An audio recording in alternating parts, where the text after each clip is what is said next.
നമ്മളെ കുഞ്ചാർ ഫൈസി ഉസ്താദ്, അതുപോലെ തന്നെ സയ്യിദ് ഫൈസി ഉസ്താദ്, അതുപോലെ പച്ചക്കാട് ഉസ്താദ് തുടങ്ങിയ നേതാക്കളൊക്കെ ഞങ്ങളൊക്കെ ഇവിടെ വന്ന് ക്യാമ്പ് നടക്കുന്ന സ്ഥലം ഒന്ന് സന്ദർശിച്ച് നോക്കി. സുബ്ഹാനല്ലാഹ്, ഒന്ന് പറഞ്ഞറിയിക്കാൻ പറ്റുന്നില്ല ഇവിടുത്തെ ആ ഒരു വിശാലത.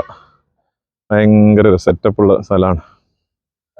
കണ്ണെത്തുന്ന ഒരു പരിധിയിലല്ല ഇത് ഈ ഗ്രൗണ്ട് ഉള്ളത്. ഇൻഷാ അല്ലാഹ് എന്തുകൊണ്ടും അല്ലാഹു തആല വിജയിപ്പിക്കട്ടെ.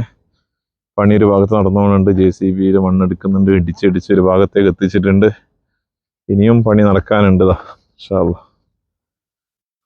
ഉസ്താദുമാർ ഫുള്ള് ചർച്ച നടക്കുന്നുണ്ട്, എല്ലാം പരിശോധിക്കുന്നുണ്ട് 3 നേതാക്കളും. മാഷാ അല്ലാഹ് മാഷാ അല്ലാഹ് മാഷാ അല്ലാഹ് മാഷാ അല്ലാഹ്. സ്ഥലമാണ്, ആർക്കും ഒരു ശല്യം ഇല്ലാത്ത അല്ലേ? അതന്നെ, ആർക്കും ഒരു ശല്യം ഇല്ലാത്ത അല്ലേ, ജനങ്ങൾക്കോ അല്ലെങ്കിൽ മറ്റുള്ള വീട്ടുകാർക്കൊന്നും ശല്യമില്ലാത്ത രീതിയിൽ ഒരു ഒഴിഞ്ഞ സ്ഥലം. എത്ര നേരം വേണമെങ്കിലും നമുക്ക് നിൽക്കാം ഇൻഷാ അല്ലാഹ്.